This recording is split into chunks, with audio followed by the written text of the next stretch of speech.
And we are back. What's going on, legends? But welcome back to Beyond the 90. We've got a very, very special guest today. You probably know Rob from The Athletic. Rob, how are you doing, my friend? I'm good. Yeah, recovered now. It was I had to take a little break, and I was so fried at the end of that season, and it was so draining. The final few months, there was so much going on, and the huge disappointment as well of relegation. But after a little refresh, and it's not just me that's refreshed, it's obviously the whole club as well, with all the comings and goings that have been going on. And I think there's a much more positive vibe around the place. There certainly was when I went down this week for the first press conference with Enzo Maresca. There were some smiles back on people's faces, and I didn't see that a lot towards the end of last season. There was. I'm really glad to hear that again, because again, last season was a disaster, to be perfectly honest with you, in pretty much every sense. We've got again Austin. Austin, how are you doing, Austin? You all right? You're on mute as well. It's not a BT90 stream without me being on mute. I'm doing good. How about you? All good, all good, thanks. We've got Tactical away from Korea, so Tactical, welcome to the show. How are you doing? Oh, hello. I'm okay. So it's Friday early morning, but I think I feel good. Fantastic. Have a cup of coffee. Get yourself going. Thank you. Fantastic. Then we've got Glenn again. Glenn's great to have you back on the channel. Feel free to fire away with the first question if you want. Yeah, I was a bit disappointed actually when you said about the fact of having a special guest on today, and then you said Rob Tanner. I thought you were going to introduce me. Never mind. Yeah. No, I understand. Okay. If I want to start it off, then. So I think with yourself, with the job that you do, it's probably a lot easier reporting on a team that's like a 2016 championship winning team, but it's going to be equally as hard dealing with a season like last season. When with some of the tweets that you put out, I think a lot of people can see that there's a balanced view, or I believe so anyway, a balanced view of what you put out. When you put the tweet out that Maddison responded to, how did you feel about that, sort of like personally, when he came back saying play like that and we'll be absolutely fine, and he said that you'd be that you were trying to write headlines and causing negativity, and of course ironically I think it was him that caused the headline with his tweet, and I've actually seen T-shirts that actually say "play like that and we'll be absolutely fine" written on them. But how did you feel personally when you saw that? Well, first of all, I mean, one of the things that I always get accused of is being too positive, and I am a positive person by nature, but there's not been a lot to be negative about covering Leicester City. I mean, this is my 14th season I'm entering into now. I came in just after the promotion back to League One, so the club was, on an upward trajectory then, and then you had the playoff season at Cardiff, and then everything's just been going upwards ever since. There's not a lot to be negative about, and this is the first season. I mean, actually, I could see the signs that saw the tail end of last season that certain things needed changing. There were certain things going wrong, and there were certain attitudes that were worrying. And then, obviously, we went into this season. They had that terrible start to the campaign, and actually, I spoke to a few people at the club, and I thought Brendan was being unduly negative in the pre-season, moaning the lack of signings. I mean, as it turns out, as it's transpired, he was right. But then does it become a self-fulfilling prophecy when you're constantly saying these players aren't good enough and I needed to change and all that? And that seeps into the psyche of players. So I could see a lot of problems, and I just felt like the club wasn't, or certain people around the club weren't aware of where this could lead. I mean, I have covered other clubs before Leicester, and I have covered relegation seasons. So I have seen these issues before. And I think it was the Southampton game. And they went there, and James was actually right. They did create a lot of chances, but they never got a shot on target in that game. It's all right creating opportunities, but you got to take them. You got to be ruthless in the Premier League. You get punished in the Premier League if you can't. And there was also the issue with lack of clean sheets since November. At that time, I don't think they'd had a shot on target in the previous game as well. Their injuries were starting to mount up. And I just wrote a piece saying, look, if we're not careful, it was just a warning. It wasn't, he accused me of causing a pile on the players, and that wasn't the case at all. I was just saying this is a warning. You've got to be aware of what's happening. You know, if you're not careful, if you relax, if you ignore these issues, turn a blind eye, it can be a downward spiral. And when you get in a downward spiral in football, it's very hard to turn it around. The same as in 2016, when they were on the upward spiral and the juggernaut was running. It's hard to stop them. It can be equally the case when you're on a downward trajectory. And I just wrote that piece and put the tweet out. Didn't copy anybody else in. Now I have no problem with him coming out and saying what he said, because he was the captain and he felt protective of the players. He felt he had to be a leader publicly as well as in the dressing room. So obviously, when I was a bit shocked when I saw it, and obviously that it caused a bit of a pylon on me from certain fans as well. Even my wife got involved at one stage, unfortunately. But I still had no issue with him, because I think he just genuinely, I don't think he had an issue with me personally, because he's praised a lot of the stuff I've written about him in the past and thanked me for it. But I think in that case, he was just trying to show leadership. So I never had any issue with it. And I didn't respond to any of it as well, because I thought, well, that's just going to inflame things, and that's not going to help anybody. It's not going to help me. It's not going to help the club. It's not going to help the team. So I just thought, but I know, and I felt this as well at the time. I wish he hadn't done that, because when you just say things like that and you can't turn it around, you know, suddenly people throw it back at you, and he's had it thrown back at him a lot since. Especially, I mean, I saw some really worrying footage on Twitter of his unveiling at Spurs, and the interview that he did, somebody had dubbed it with this artificial intelligence stuff, and it sounded like him basically just saying that tweet again. And I thought, and it was so convincing. I thought, this is worrying. I can't believe anything I ever read or hear on Twitter again, because this stuff is so convincing, this technology. I wonder if somebody's going to do something to me, you know. So if they can get the Brummie accent right. Yeah, so it was unfortunate, but no issues with James. He's been a great player for the club. He is a good character. He's confident lad, and he'll. And I think regardless of what division Leicester were going to find themselves in this season, he was going to be sold. He was going to move on. You know, he deserves to be playing in Europe and Champions League. He's an established England squad member now. So good luck to him. Yeah, but Spurs. I know. But oh well, yeah. But yeah, it is what it is, isn't it? What club he's gone to. I thought certain other clubs might, because I know Pep liked him at Man City, but I suppose they don't really need a player like that because they've got so many attacking options now. Spurs was probably his best. I know Newcastle sniffed around him a lot and did more than sniff around him. They bid for him, but their bids were nowhere near. And they are, ironically, with all the money they've got around the club, with the investment company that own them, you know, a nation owns them effectively. They can't spend the money. This is what I say about Leicester. Yeah. People talk about financial crisis at Leicester. Although they've got debts and you saw the owners wipe out a huge part of that debt by converting it into equity, they haven't got a financial problem. The problem is they've got money, but they're unable to spend it because of financial fair play rules, which have restricted them. They could have invested much more. They could have thrown the kitchen sink at it last season, but they just couldn't because they were so fixated on European football, UEFA's financial fair play regulations, which have been adjusted. So it's only 70% ratio to revenue that you can spend now, rather than the Premier League's 85. And they got to the 85 threshold in the Premier League, but I don't believe they were worried about the Premier League too much. I mean, blimey, Everton have gone away with it for years, but they were worried about UEFA sanctions because their ambition, and they put it in their financial reports every year, is to qualify for Europe. And they saw that as their model going forward, because that would increase their revenue. Therefore, they could increase their expenditure and investment in the team.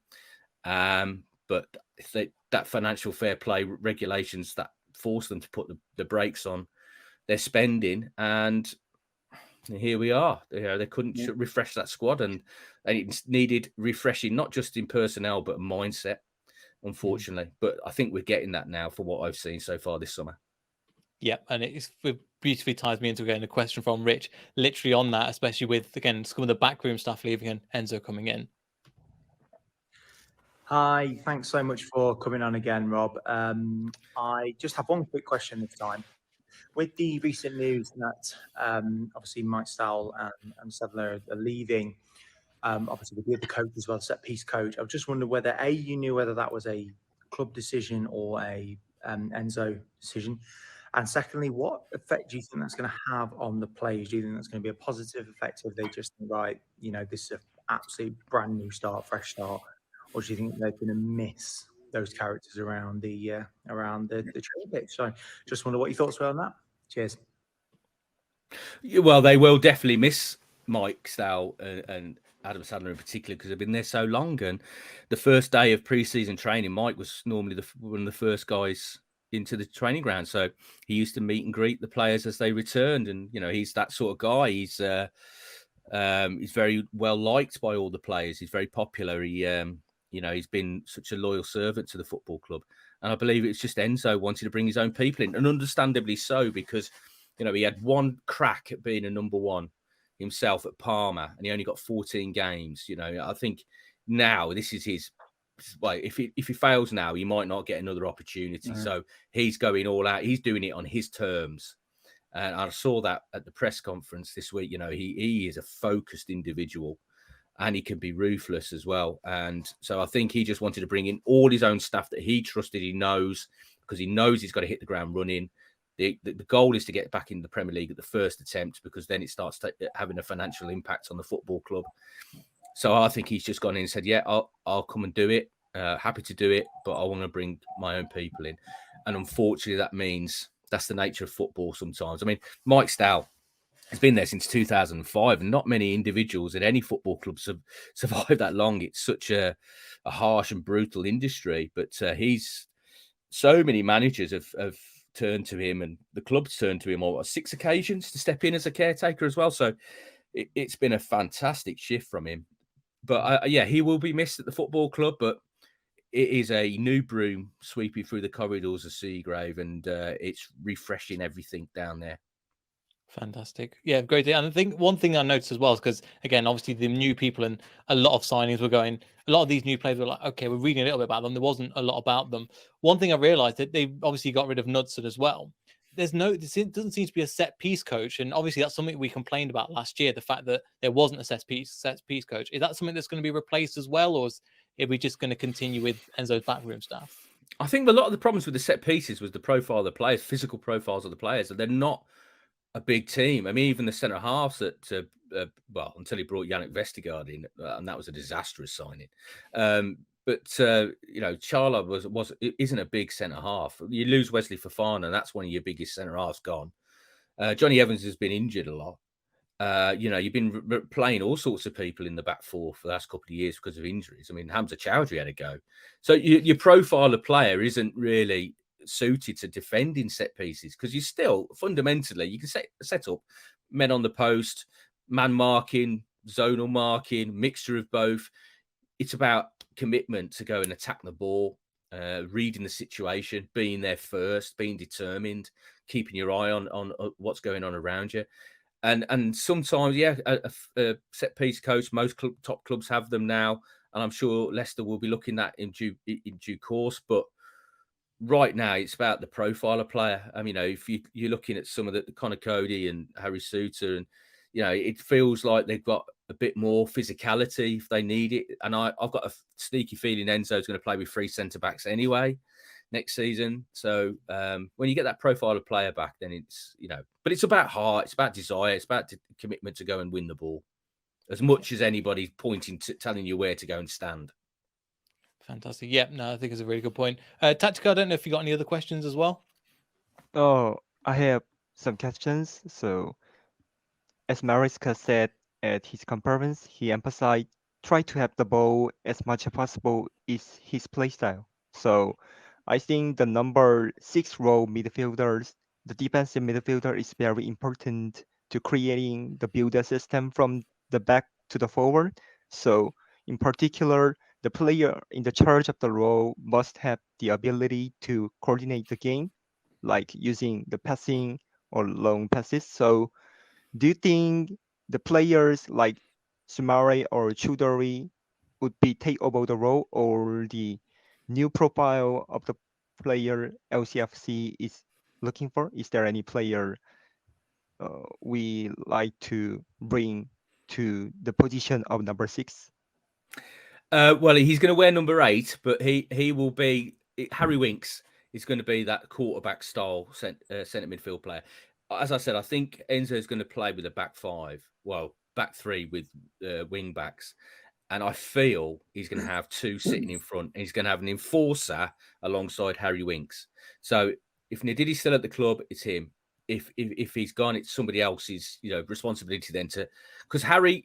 It's a bit like Yuri. He's going to take on the Yuri role. Harry's a great passer of the ball. I mean, I've been watching footage since because we use Y-Scout. And so I can go in and watch any game I want from God knows how many years back. And so I went back and watched Harry's performance in the 2017 game against Real Madrid for Tottenham. Now, this is the famous Harry Winks performance. Everybody held him. He's got him in the England squad on the back of that performance. He basically ran the game. But he's neat and tidy. He plays a lot of short passes, but he loves a diagonal as well. So I can see him sitting in front of that back 3 with somebody alongside him to do the defensive work. And I think he'll be dictating the play for Leicester. He will be the key figure, and they've got him in early, and they've got him in for a bit of a steal, I think, in terms of I know he's had a lot of ankle injuries and fell out of favour at Tottenham, but I think if they can get him anywhere back to his best physically. I mean, he's still 27. He should be in his prime of his career. They're getting back physically to what he was before and his confidence. I think Leicester have got one hell of a player that really shouldn't be playing in the Championship. Yeah, I think so. Austin, any questions as well? Yeah, one of my questions, you kind of touched on it earlier about the physicality of the squad and how different is the Premier League from the Championship? Because you have a lot of fans like me. I mean, I became a fan when we first got promoted. Never really totally watched the Championship. And just like, how important is it that we change the physicality for our squad to suit the Championship? Well, first of all, the Championship is brutal in terms of the schedule. And the travelling this year is going to be intense. I mean, we're going to Sunderland and Middlesbrough in the north, Ipswich and Norwich in the east. We're going to Southampton and Plymouth. We're going to Cardiff and Swansea. There's a lot of travelling, and that's draining, not just for the players, for the fans, by the way, and us, the media that are travelling around the country, putting these miles on the clock. But yeah, it is a physically brutal league, but the quality isn't quite there as well. You can make mistakes in the Championship and get away with them where you can't in the Premier League. It is going to be tough for them, but I think they've got physicality in this squad now. Obviously, Connor Cody knows what it's all about. He came up with Wolves. Harry Souttar's been in the Championship before. Hamza's just come back from a loan spell down there. Kieran Dewsbury Hall's had a loan spell in there. It's James Justin came from Luton in the Championship. There's a lot of players that have had experience. Jamie Vardy, obviously, of a lot of experience before of the Championship. So it won't be totally new to a lot of them, but they've got to be in the right mindset. You win your battles first, then you earn the right to play. And when they earn the right to play, they should have more quality than anybody else in that division. Yeah, I'm thinking so. I'm hoping so. And just one thing again that was mentioned again last season, the end of last season. I don't know if you've got any update to that at all, but there was an internal investigation they put out across social media that they're having. I don't know if they've got any knowledge or any update on that as of yet. Obviously, with the new manager coming in and new backroom staff, it's probably kind of hinting at that, but there's been no kind of public announcement as part of that. Well, there won't be because the club don't really speak publicly. The only person that speaks publicly is the manager. He's the only one that ever speaks to the media or speaks generally. Top has his program notes, and he normally issues a statement at the start of the season, the end of the season. But besides that, they stay very much within their own 4 walls. So I don't think you'll get any announcement. But I think what you've seen is they normally have a review at the end of every season anyway. But obviously, this one would have been a little bit more intense about where it's gone wrong this time. From the position they've been in the last 3 or 4 years, to suddenly then being relegated, that's root and branch stuff. You've got to look deep within yourselves and go, well, where's it gone wrong? What decisions have we made?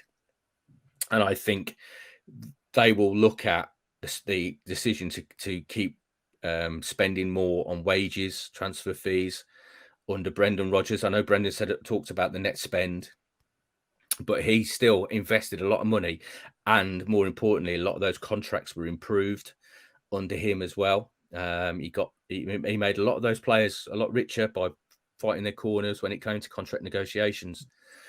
That was going to be assessed. Is that realistic until the revenue is at a much higher level? That would be an issue. Did they give Brendan a little bit too much power? Did they give him too much influence at the club, considering what he achieved a lot, but did they go invest all their faith in him? I think they did, personally. I think they felt like they were never going to get a better manager than Brendan. Obviously, as it transpired last season, there were issues that needed to be addressed that weren't addressed. So I know a lot of fans will say, well, why is Susan Whelan still in a job? Why is John Rudkin still in a job? Because they want blood. They want blood on the carpet after a disaster of last season. But these are still the chief executive and the director of football that were in charge when they won the league, when they qualified for Europe, when they won the FA Cup. I think they're allowed some mistakes and to learn from those mistakes, and then they can lead the club back to where it should be, back in the Premier League. So I'm not in that train of thought that it should be a complete clear out of the club. And I even read some fans talking about the owners should sell up, which I found extraordinary, considering they are probably one of the best owners because they care. They're not a conglomerate. They're not a nation state. They're obviously from Thailand, but they believe in the football club. They're invested in the football club, and not just invested in the football club. They're invested in the community, and they've suffered an incredible trauma because of their association with Leicester City. Losing Vichai, the helicopter crash outside the stadium. It's cost them their figurehead being there. So they've put a lot into this football club, and I think if you give Top time, and he's learning, because obviously he was learning under his dad, but his dad was the finished article. He's still learning. If you let him get on with it and back him, he'll lead you back there, and you'll have more success under him, no question. Mm-hmm. I think so. Yeah, I'm hoping so as well. Any more questions, Glenn, at all, or anything you want to go on to next? I think thinking about going back with your career as well. Think about yourself rather than the whole Leicester City thing.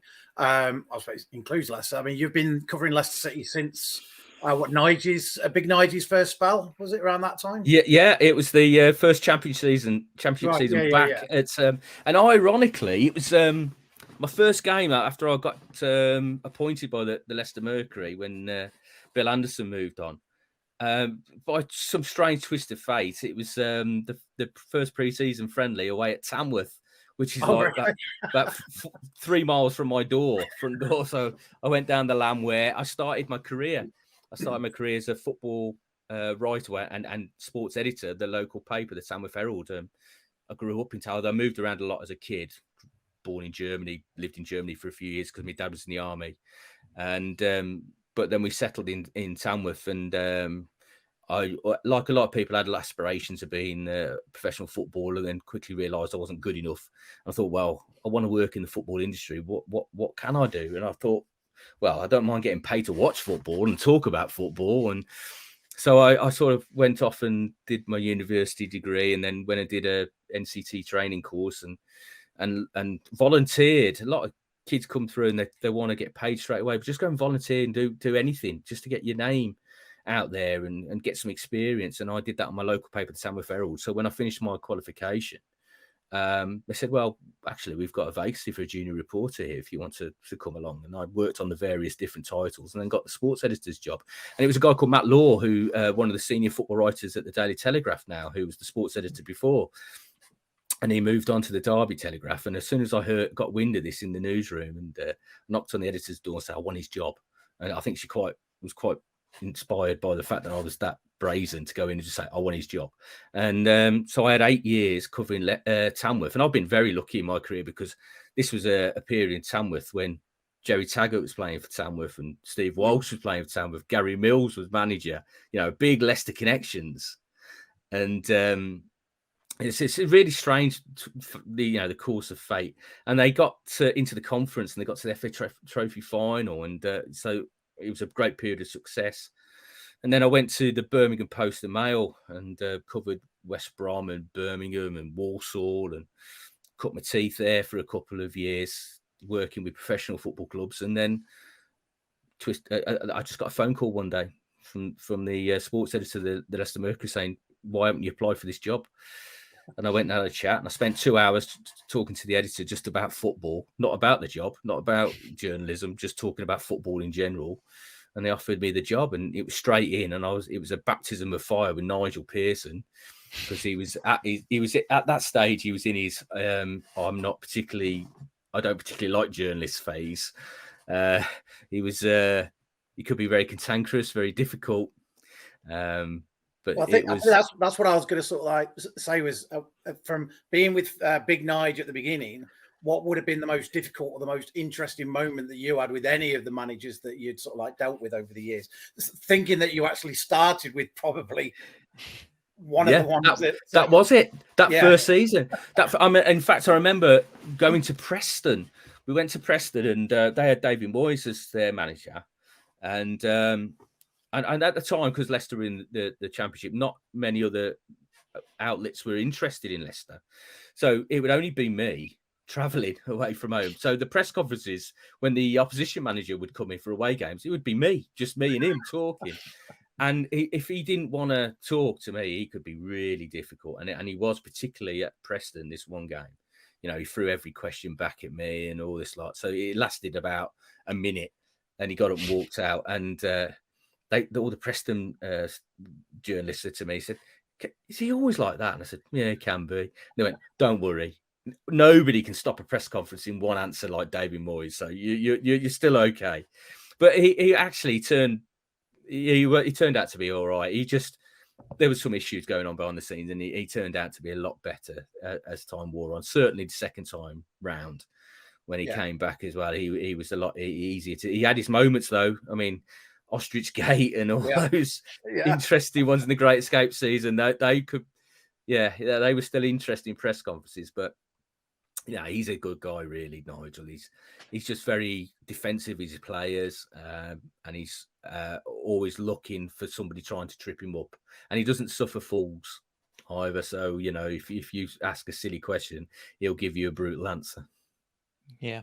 The older I get, I've always said, the more I appreciate Nigel Pearson. Yeah. Because when I was younger, I didn't appreciate him as much. And even seasons like this one and previous season, I was like, okay, I understand why Nigel did what he did. But at the time when I was younger, I was like, this doesn't make any sense. Why would you behave like this? And then you realize again the relationship he had with the not just the owners, but also with the squad and his players. In the Great Escape season, it was like us versus the world, and I don't care what happens. We're gonna get out of this together. Yeah, he used to try and create a bubble around Beaver Drive, and try and foster this spirit that, look, we've got to stick together because everybody's against you out there. The media are out there after you, the opposition want you, even some of the fans probably are going to get on your back. So we're going to stick together and we're going to get this done. And it worked for him. And actually, I was surprised, when this rebuild was required and you saw how much work there was needed to be done. He's done it twice before at his football club.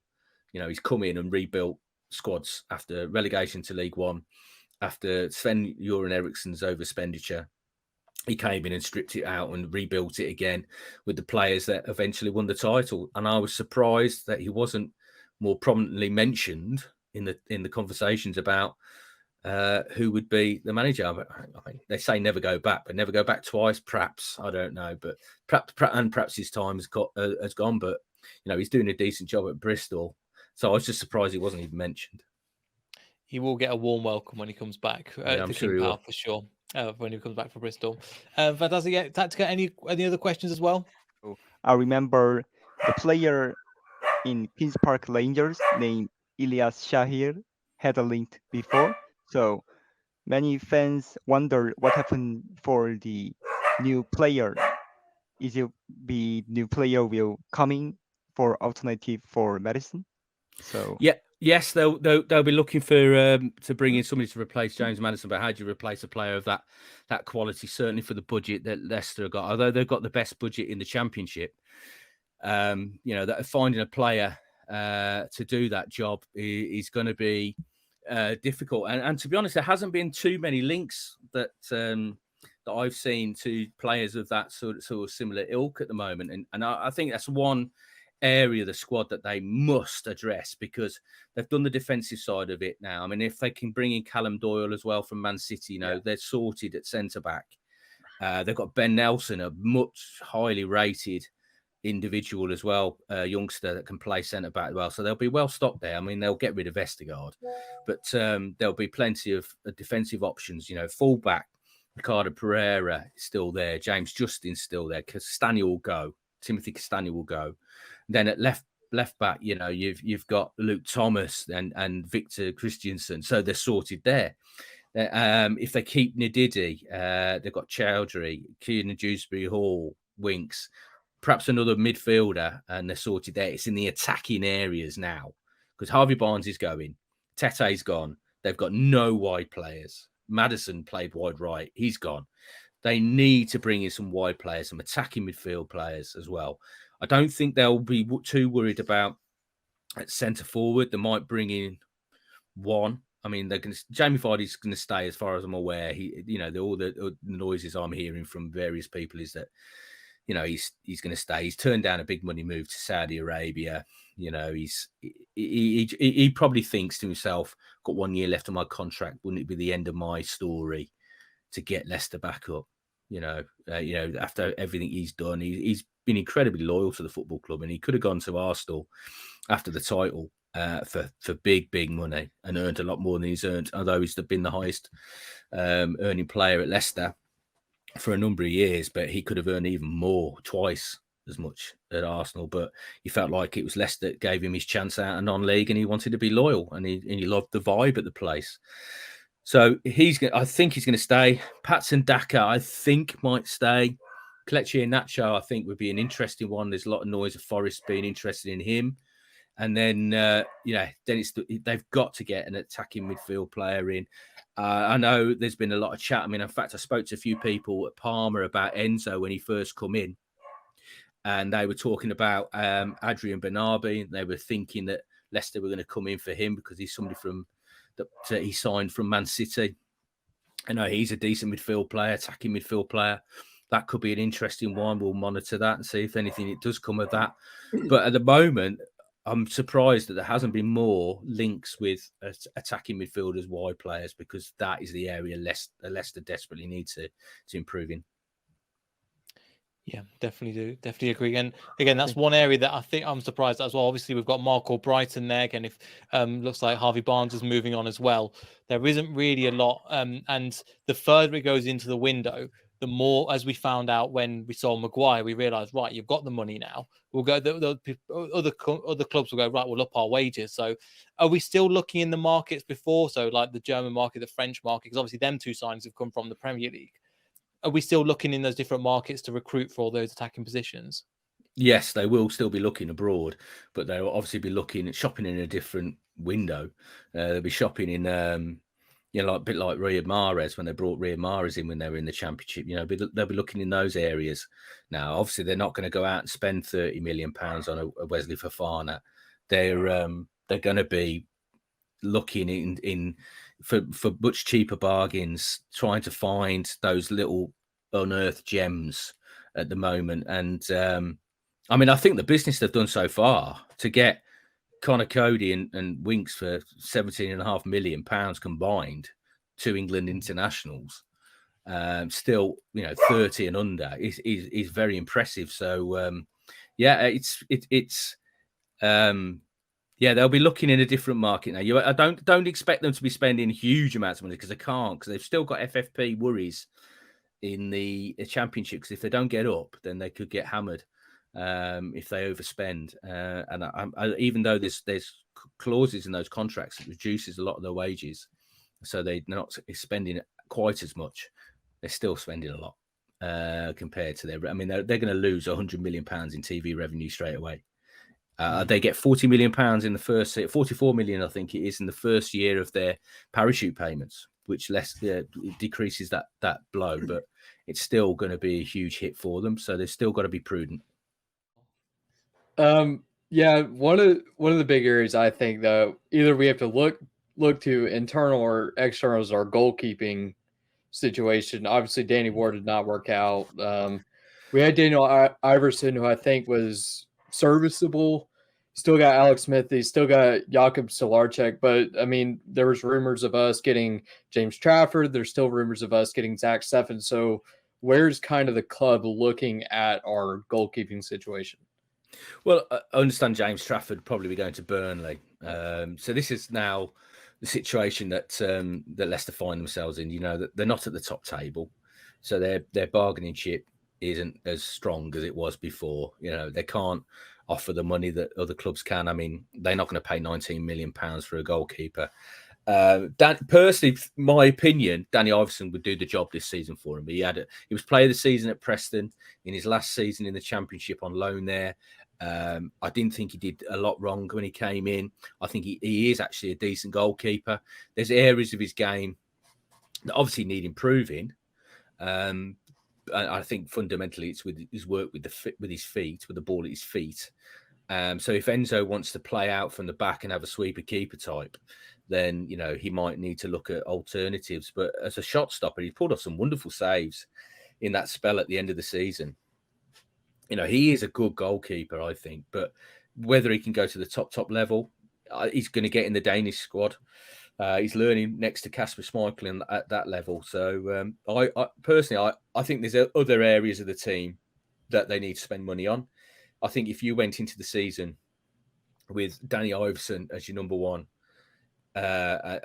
whether you'd want to stick with Danny Ward, I don't know. But Alex Smithies is very experienced, and they have high hopes for Solarczyk. So I think, I don't think that's an area that he really needs to spend a lot of money on. I think there's more important areas of the squad. As I said, the attacking areas. Fair enough. Something that you mentioned earlier as well is about obviously left back. So I think left back we pretty much got sorted. You mentioned Castagna's obviously leaving. I think it's quite evident that again he's probably on his way out. But in terms of Justin and Ricardo, both of them again. Justin was knocking on the England door just before he got injured. Such a shame. And Ricardo, if he gets back to again with full fitness, he's going to be a phenomenal player. But are both of them wanting to stick around for the Championship? You look at the likes of Castagna going, yeah, he's probably going to go out the door. But I know they both signed new deals last year. But you can understand where somebody like James Justin going, do you know what? I probably could get into a Premiership team. Let me try and push for a move almost. The only issue for both of them, and I totally agree, both of them are Premier League quality. Both of them are easily Premiership quality. But I think the only problem for them is the injury history of the last couple of years. That might deter other clubs coming in, spending a lot of money on them. So that people might wait and see to see if they can come back from their injuries this season. And I mean, perhaps in January, somebody might have a sniff around one of them if they're playing. They both deserve to be playing, by the way. They're outstanding players. I mean, I wouldn't be surprised to see James Justin on the left and Piroe on the right. I mean, that would be a great combination.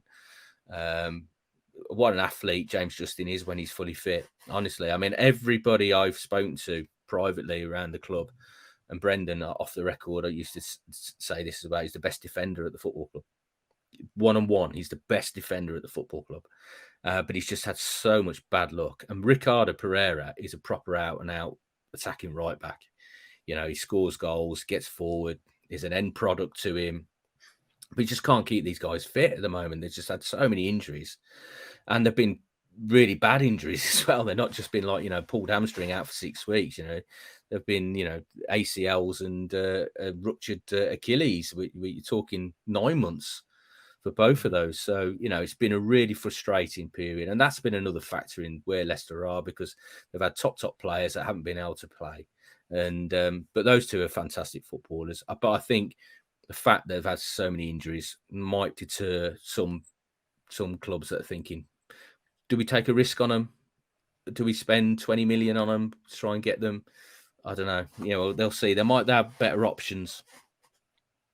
fair enough. Fair enough. It makes sense what you're saying. It's just I was just wondering that as well because again they're both phenomenal quality players, and at the time we were going the fullback options were some of the best in the Premier League a couple of seasons ago, because they were just all of them, and then obviously we had on the left hand side with Ben Chilwell was there as well. We had some phenomenal talent, especially in fullbacks. Yeah. But if you look at those four, if they play all four of them in the Championship and they're fit, you've got Ricardo Pereira, James Justin, an England international. Luke Thomas has just played in the semi-finals of the Euro under-21s for England, and you got Victor Christensen who's just broken into the Danish national squad. It's not bad, is it? It isn't a bad option to play in the Championship. PSG in the Championship. Yeah. Hope they play better than PSG. I mean, Well, when they ever go to the Champions League, they never quite fulfill their promise, do they? Yeah. Fantastic. Any questions again, Glenn? Any other questions? Well, the only other one I've got that's a bit is sort of confusing me more than anything is with regards to Johnny Evans. It's more for the fact of why the stalling over a contract if he is going to take one, because with players that are coming in like Cody and rumours with others and that maybe coming in, he would probably be subject to requirements, especially with his injury record. I mean, is there anything else that's a reason why we might be still offering him a contract?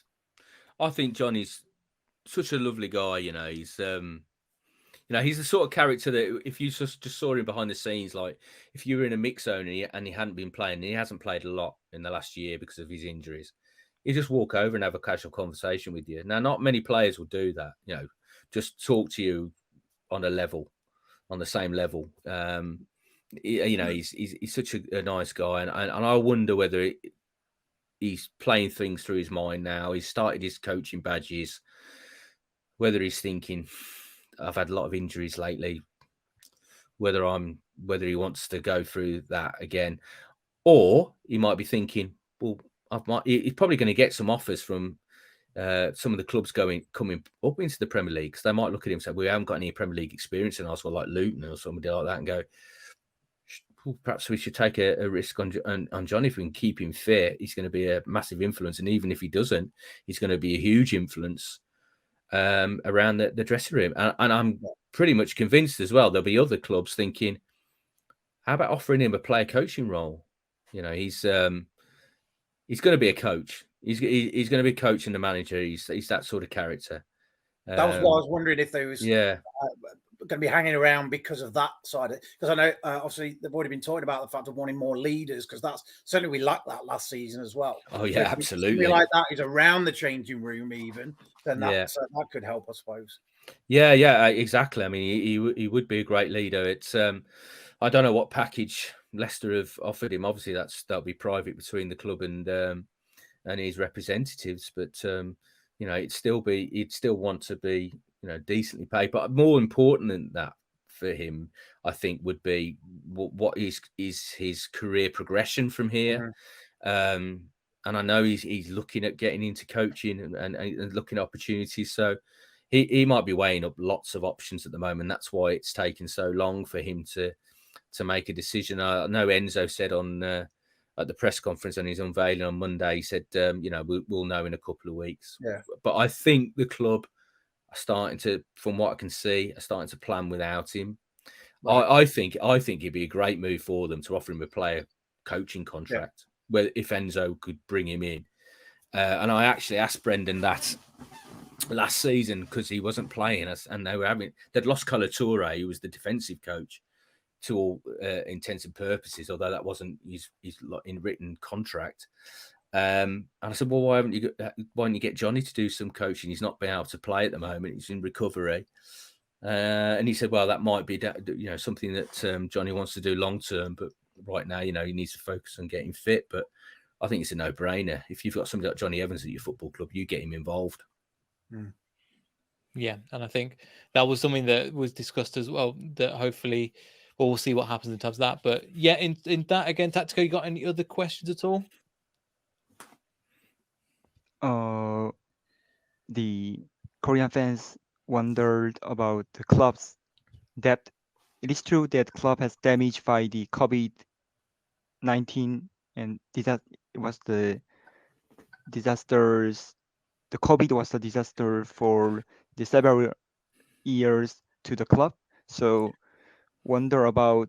I heard that we earn the money by as part of the regulated supported fund and the money from some money from Fofana from Chelsea. So fans are wondering, has the club's debt been all settled now, or there uh, some settled now, or there still remain for the debts about the damage from the COVID? COVID has hit every football club in the Premier League, but none more, in my opinion, than Leicester City, because they were growing their expenditure to their revenue. Their ambition was so high. It came at such a terrible time for them. They were on the cusp of qualification for the Champions League. You know, their expenditure was rising. They were going for it. They were ambitious. And suddenly COVID hits. And the credit to the football club, they didn't furlough one staff. Now, furlough, for those who don't know, is the government basically stepped in and paid your wages. A lot of companies used the furlough scheme. A lot of people, some people made up companies to take advantage of the furlough scheme and to get money from the state.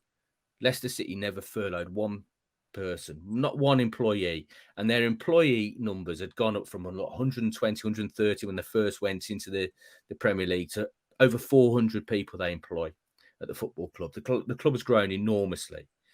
So COVID had a massive impact. In fact, I think the decline of Leicester City started then. They came back from COVID, didn't quite hang on to that fourth place, top four finish in the Premier League.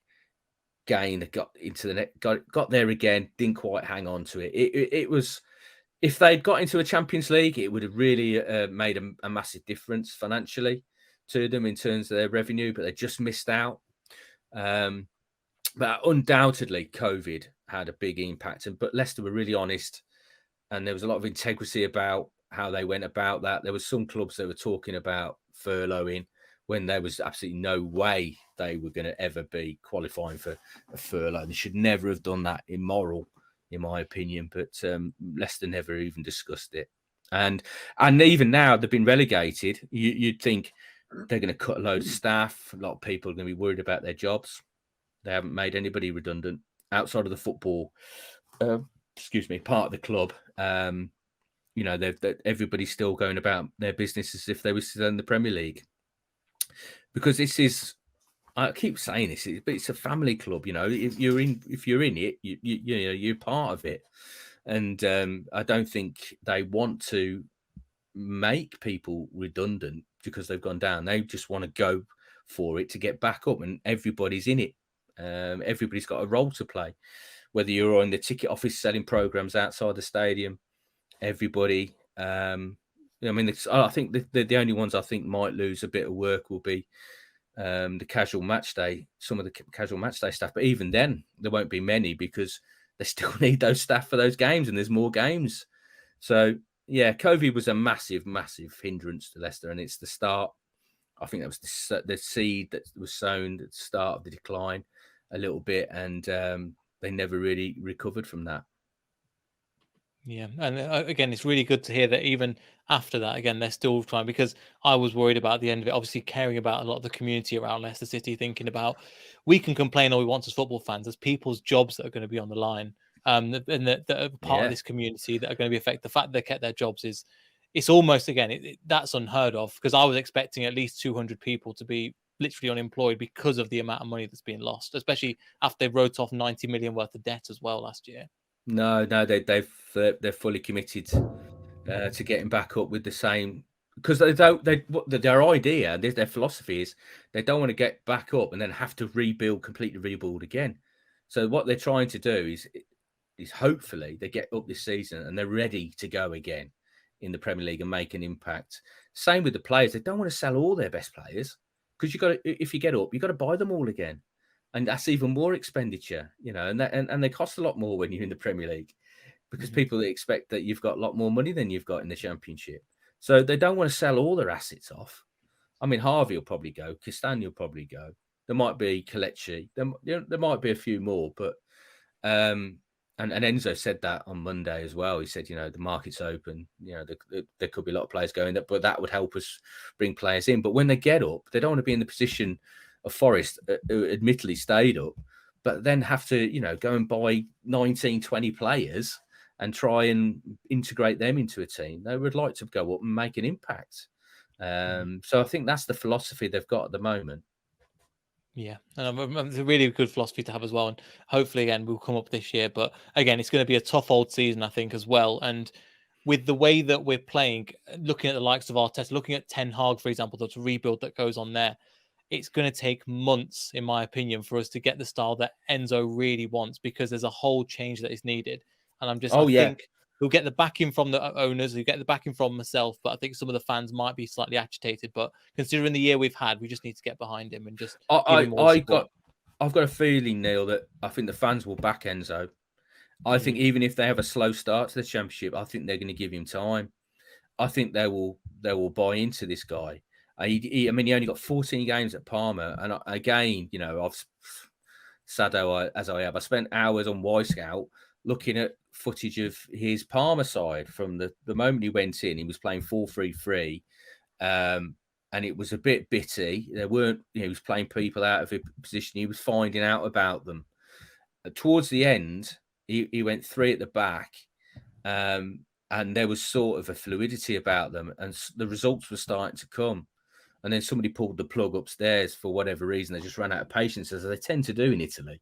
And I just hope we don't get into that stage now. I think he'll come in, he'll learn from that, because that was his first ever job.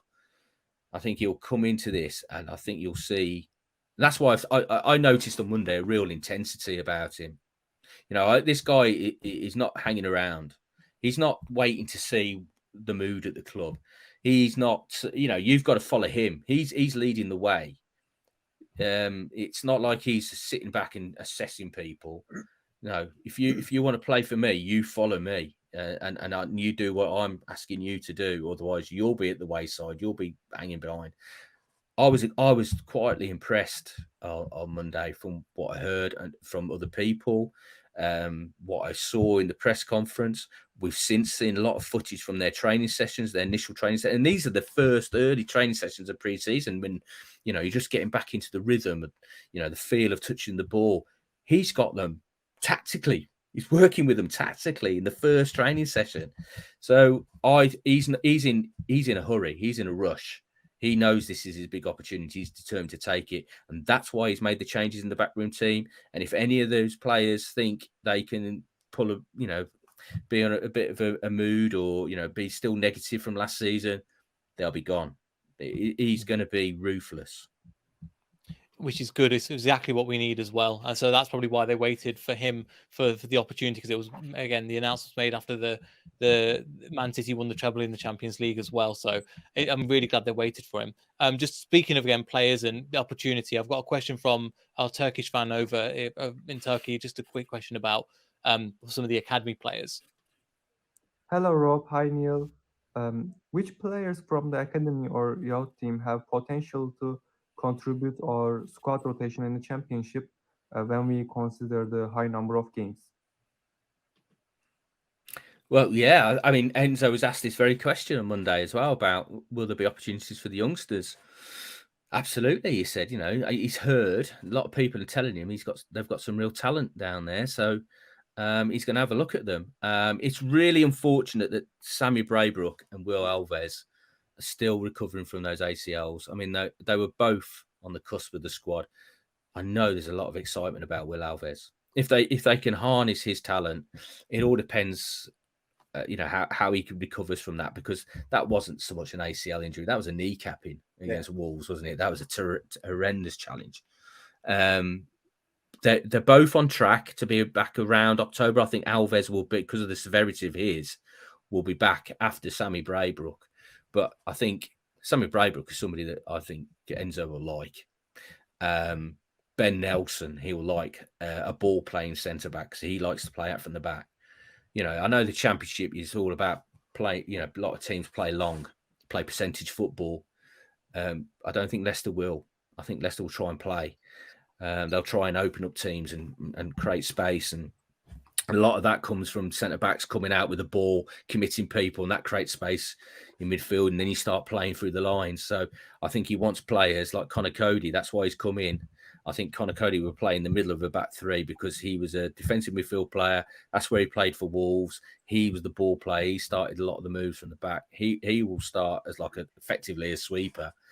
But if he's got like Ben Nelson, or he's got I don't really know what's going on with Wout Faes, whether, because obviously he's a Belgian international now. I'm sure there'll be clubs interested in him. But if they've got Callum Doyle coming in as well, naturally left-footed side of the back three, that will give you balance as well. There's a lot of options for them there. So yeah, I think Ben Nelson, Alves, Braybrook, there's a few others as well. Lewis Brunt's been training with them. We'll see what Enzo thinks of him. So it's up to them. They've got an opportunity to impress the manager. It's a complete clean slate. Go out and perform in training, and then in the pre-season games, because there'll be a couple of games I think they'll probably play behind closed doors where they'll have a look at the under-21s as well. So it's their opportunity. And I know that before as well, with the under-21s, it was something that Brendan did as well. They played the same way as the main squad. Is that something that's going to continue over with Enzo, where they'll have somebody in they'll have some in the academy, they'll play the same way as Enzo, so they're ready just to slot into the first team? Yeah, Brendan did have that philosophy, all my teams play the same way. But the problem is when you need to change in a game, they don't know really what they do. I mean, we saw it with Brendan. Brendan went to the back five a few times, but pretty much he was rigid on how he wanted to play, regardless of the results. And I don't think Enzo's going to be like that. I think he wants, and this is what people have been telling me about him from Italy and Man City, that he believes footballers should be footballers. You could be a centre back, you could be a left back, but you got to be versatile. If you're a centre back, you got to be able to step into midfield. So that's what I mean about Lewis Brunt, because he's quite versatile. I wonder whether he'll have a look at him. But he likes players that can play in various positions because it's fluid. Football's fluid for him. And Pep's done it with John Stones. John Stones is playing as a midfield player now. He's England's centre-back. So I think Enzo will have a very similar philosophy. So I think in pre-season, I'm going to see lots of different formations, lots of different tactics. I don't think I'm going to see a rigid back three. I'm going to see a 4-3-3. I'm going to see lots of different things. Unfortunately, they're going out to Singapore and Bangkok, so I won't be there, unfortunately. But it's it'd be interesting to see though in these behind closed doors games, if I get the chance to watch them, how he sets up, because I think he's going to have a look at lots of different variety, and I think you're going to see players playing out in different positions in pre-season. You go, "Whoa, what's he doing there?" James Justin playing centre midfield, or I think you're going to see some of that. Should be really interesting to see. It's almost like a FIFA where you just put in random people in random positions, see what happens. He just wants people to be prepared for. So in a game, he can change it. He can put people in to different areas, and they're comfortable. Fantastic. Has anybody else got any questions they want to ask, Rob? Yeah, it's not as much a LCFC question, but you kind of touched on it with the big money move from Saudi Arabia for Jamie Vardy. Just kind of, is there worry, amongst the club, but also just all the clubs about this billions and billions of dollars that Saudi Arabia is putting into the team? Could there possibly be a Super League in it? Just basically, what's the worry about all this money that Saudi Arabia is coming up with? Yes, it's certainly a talking point at the moment. I think it is a worry for some of the clubs as well, because they can't compete financially. But then, we've been hearing La Liga, the clubs saying they can't compete with the Premier League. So, the shoe's on the other foot now. I think what the Premier League's reputation has been is how competitive it is. And that's an attraction for players. There'll be the players that will be motivated by money solely. And if they want to do that, go. That's up to you. They ain't going to be playing in a great standard of football. Certainly not for the first few years. Because whilst there's a few superstars going over there, the rest of the players out there won't be anywhere near their level. Whereas in the Premier League, you're coming into a squad like a Man City, where the lads on the bench could come in and still be, effective. They're all internationals. So I think that if your motivation is playing in the top level, playing in the Champions League, being that, you know, growing your career like that, I think still a lot of players will want to stay in Europe. But if your motivation is just to pick up a pay packet, I think they'll be going out there. Yeah. Sounds good. Sounds good. Just got a couple of questions on some players that are kind of on the verge of, again, you mentioned Vestergaard looks like it's out the door. A couple of players that, again, one Soumare and two Dennis Praet, both of them look like they were going to they look like they're out the door. But do you think Enzo has plans for either of them? Because you mentioned both of them are actually quite versatile players. They can play a number of positions and they take on like a hybrid role where, like, for example, we've seen Praet out on the wing. We've seen him as an inside as well, as a cam. Soumare can play as a 6 or an 8, and he's kind of that hybrid between the Urian and Didi role. So there's the opportunity for there. Or do you think the bridge has already been burned for the like Soumare and Praet? I think Praet would like to go. I think Praet would like to move on. Soumare, I'm not sure. I mean, he's a League One winner, title winner, and he's now playing in the Championship. And this is the thing about the end of the Brendan Rodgers era, because Soumare, Praet, Mendy, they were all pretty much told that he didn't want them anymore. But then he had to bring them all back in. Then he's trying to get a tune out of them again. He's trying to motivate them again, but he's already pushed them out the door, and then he's got to open the door and bring them back in. It was just an awkward situation. How do those players feel about that? I mean, again, when he was stood on the side of the pitch at Nottingham and said a lot of these lads have reached the end of the road at the club, but then he's still got to motivate them. I know that didn't go down well with a lot of them, so that was a real issue. So it's whether Enzo can A, motivate them, or B, whether they can impress him, because he's got big plans as well. So it's going to be really interesting. He'll be looking at them very, very closely. I suspect that Dennis Praet will go. He'll move on with Castagna. I think a lot of the Belgium lads that will depart. But Soumare, I'm not too sure about at this moment. Okay, fair enough. Because again, I can understand the frame, but thinking of, again, without trying to compare it too much to Man City squad, but you're looking at the likes of either Yaya Toure, ex build of a player, and it's the kind of player that worked at Man City. There were times, there has been times with Soumare when we've gone, blimey, this is Yaya Toure playing, isn't it? I mean, he was powering past people, athleticism, he was making passes, making tackles, but it was just too infrequent. There was times when the game was just passing by. He would switch off. He wouldn't see people running past him. And you've got to be switched on all the time in the Premier League. As I said, if you switch off, you're going to get punished. I mean, Man United was the one I remember most. Like, it was, I can't remember who scored the goal now, but they made a run behind him, and he just didn't check over his shoulder at all. And they went just past. Who was it? Sancho. It was Jadon Sancho, and they went past and just had an easy goal, really. And that happens a little bit too often with Boober. He switches off. You can't in the Premier League. It's too intense. Whether he can get away with that, he probably look a will beater in the Championship. But it's whether he wants to play in the Championship, and whether having done what he's done and been on the fringes of the French squad and stuff like that, whether he's up for that. And that's what Enzo's really got to assess more than anything in this preseason. Who has got the stomach for this? Because he needs total commitment from these players. It's going to be a grind. As I said, the technical standard might not be great, might not be high, but it's going to be brutal physically. Who's got the stomach and the heart for it? Now, I know Kiernan Dewsbury Hall will have it.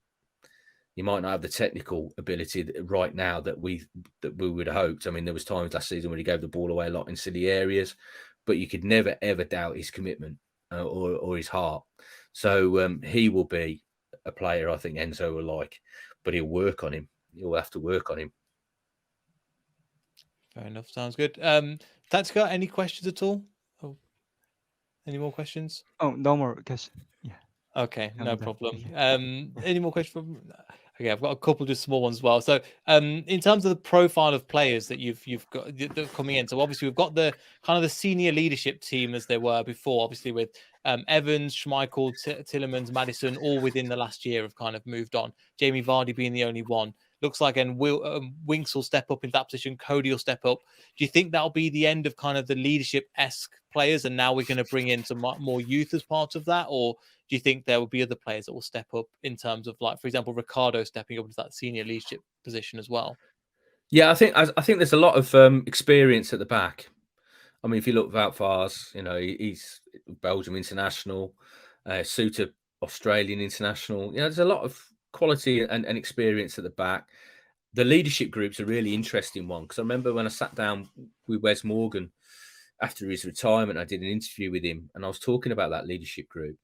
And at the time, you know, it was Casper, it was him, you know, it was Jamie Vardy was involved, and they had this group that they would meet quite regular, and that their philosophy was, when some of us go out, we all go out, no excuses. We're going for something to eat, we're going for a drink, everybody goes, no exceptions.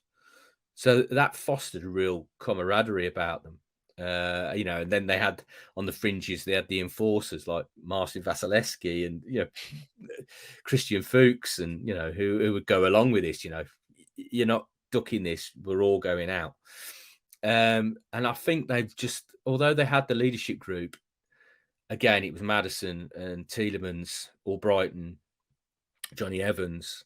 You know, they did have that leadership group, but I don't think they had those characters on the fringes that would like pull people in, pull them all in. Come on, we're all going out.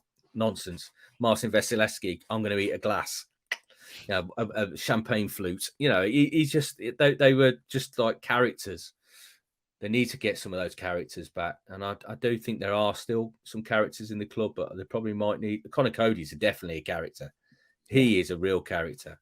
So he will be, if Johnny Evans, I mean, there's a lot of questions about who the next captain's going to be. If Johnny Evans doesn't return, I think he's got a good shout of being the captain, even though he's completely new to the club. But then the manager and all the coaching staff are new to the club, so why not have a new captain?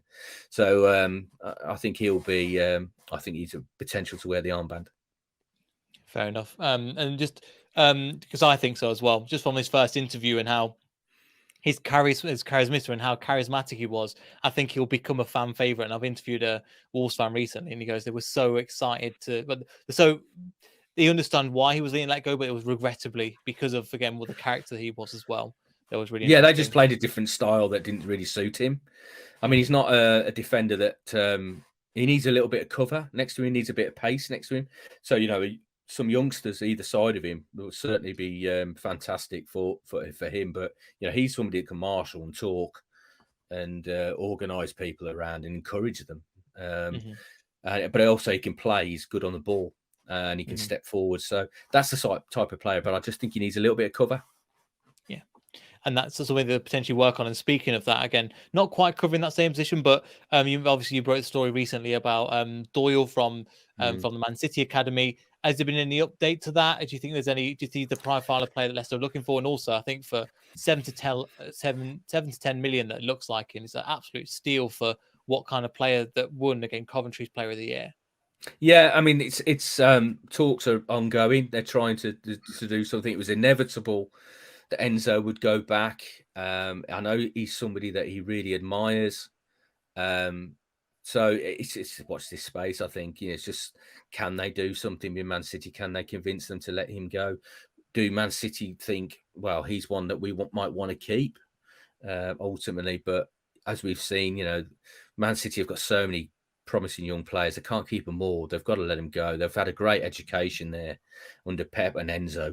Let's not forget, under Enzo as well. So yeah, I can imagine that he'll be going back for not just Doyle. He might have a look at a few others and see if he can get them down the King. But even on loan, they've got to use the loan market. I mean, Leicester, it's something that Leicester haven't used much because they've been the top end of the Premier League. But now they're in the Championship again. It's something they did really well when they're in the Championship before, get some loans in that can make a difference. And then if there's an option to do a deal at the end of that, do that deal. But I think you'll see Leicester linked with quite a few, and I think there'll be a few loans coming of promising youngsters from the big clubs in the Premier League. But I think with Doyle, they're trying to do it permanent if they can. They have got a valuation of him between 7 and 10 million. Obviously, Leicester want to pay 7; they'll want 10. So this is how the negotiations go. Fair enough. And then another one that I've got as well that's kind of been linked again. John Percy mentioned recently as well. Joel Piroe from Swansea again, really good squad record, goal record. Obviously, that would obviously what are the chances of him coming, but also what does that mean for the likes of again Patson Daka, one player we haven't mentioned, and then Iheanacho as well? Because if Vardy is going to lead the line, something that's been reported that Maresca likes. With Piroe coming in, it means that potentially Daka and Iheanacho, I'm just not sure in terms of the strike force what that's going to mean going forward. Yeah, again, he's one that I've heard mentioned as well. I think there's still some question marks about him, whether he's the sort of player that he'll score you some goals in the Championship, whether he can then step up to the Premier League when they go up, or whether he's somebody you bring in on a short. I think that's the area with him a little bit where they're thinking about it, but certainly there's an interest there. In terms of Patson Daka, I think they'd like to keep him and see if he can emerge in the Championship and get some confidence and get a run of games, because there's something there with him. There is something there with him. He can score goals. I mean, I'll never forget that night in Moscow. I mean, there's something there if they can harness it. But he's in and out. He can't build his confidence, can't get any rhythm going. So they have to make a decision with him, really. Kelechi, I've got a feeling he's going to go. I've got a feeling that Kelechi will go. I think there'll be clubs in the Premier League that will take Kelechi because, again, finding the problem with Kelechi is finding the right role for him. I always say he's a second striker. He's not a main striker. He's not a number 9. He's a link player. If you've got people running past him from midfield, he's brilliant at that. Coming deep, getting the ball, playing it through. I mean, the biggest mystery for me last season was Tete when he come in and he made his debut at Villa and he looked outstanding. And I did this piece before he signed, watching all his footage from before, and he always made this run from the outside of the right flank and he went down the middle and like nobody tracked him. And he got so many goals that way at Shakhtar and the various other places he'd been. And then he came in and I wrote about it. I said, watch this, he's going to do this. And Iheanacho started as number 9. He dropped in deep, turned on a penny with the ball. Tete made that run, played it in for him, scored at Villa just before half time. I thought, that's it. They're going to be safe now. They've got this Will Beater coming in. And he never did it again. He never made that run again. And I don't know if that's Brendan. I just couldn't figure it out. I mean, he was an effective player on that day, and then he just disappeared. But that's the sort of striker that Kelechi is. He's the one that can drop deep. And if you've got runners going past him, you'll find them. I mean, how many times did Barnes play 1-2s with him and slip it in the bottom corner? He's an intelligent player. He's got something to offer, and I think somebody from the Premier League will come in for him. Yeah, and it'll be whoever will go to will get really underrated. Will underestimate how good Kelechi Iheanacho is. I think early this season, I think around that time, Kelechi Iheanacho was in the top 10 of all times for goals and assists per minute, of something ridiculous. His numbers are frightening, but he's a complete. He should have played more often, shouldn't he, Neil? He should have played more often than he did. If he does leave, they've underused him. They've spent 25 million on him or whatever they spent, and they haven't used him enough. Yeah. And when they have used him, he's so effective, and he's part of the reasons why we won the FA Cup. People forget as well. His goals in the FA Cup led us towards that. Even though he didn't score in the final, he scored in pretty much, I think, consecutive games to winners. Again, Brighton, I remember the last minute header. Southampton, he scored the goal for the 1-0. I think there was a game before that, I can't remember, but he is Mr. FA Cup as well. More than that was his partnership with Vardy. In that little run, he scored a lot of goals, but Vardy assisted a lot, and that's it. I think he needs to play off somebody. He needs to play in a 2. And Brendan didn't like playing with a 2 unless he was playing with a back 5. It was always a one striker. if somebody's got a system where they're playing with 2 strikers, it'd be a no-brainer for me to go there and play in that system. Yeah, and I think somebody can see the most of him. But again, wish him all the best. But yeah, just want to thank you again. Thank you, Rob, for coming on. I'll put your links everything in the description, but feel free to plug away if you like as well. But I've left everything in the description as well. Wonderful. Thank you, guys. Brilliant. Thank you again. If you could like, subscribe, all that good stuff. Thank I you. will link to everybody's on the channel. And I'll put everybody's links in the description. But thank you all. Like, subscribe, all that good stuff. We'll see you in the next video. So goodbye.